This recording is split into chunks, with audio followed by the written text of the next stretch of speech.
Rajkot municipal કોર્પોરેશનનું નવા વર્ષનું અંદાજપત્ર વર્ષ 2025-26નું બજેટ માન્ય મ્યુનિસિપલ કમિશનરે 31મી તારીખે બજેટ અમને સોંપ્યું અને આજથી સ્ટેન્ડિંગ કમિટીના ચેરમેન, સ્ટેન્ડિંગ કમિટીના સભ્યો અને વિભાગ વાઇઝ અધિકારીઓની આજથી સમીક્ષા બેઠક ચાલુ થઈ છે. આપના માધ્યમથી રાજકોટની જનતાને હું કહેવા માગું છું કે આ રાજકોટ મ્યુનિસિપલ કોર્પોરેશન આપના માટે બનેલું છે. આ રાજકોટ મારું એકલાનું નથી, આ રાજકોટ આપણા સૌનું છે.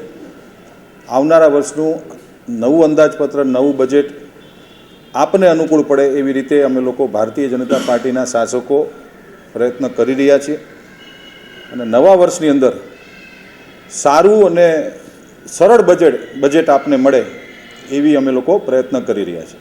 એકચ્યુઅલી મ્યુનિસિપલ કમિશનરશ્રી જ્યારે બજેટ સોંપે પછી એની ઉપર સ્ટેન્ડિંગ કમિટીના સભ્યો ઊંડાણપૂર્વક ચર્ચા કરતા હોય છે.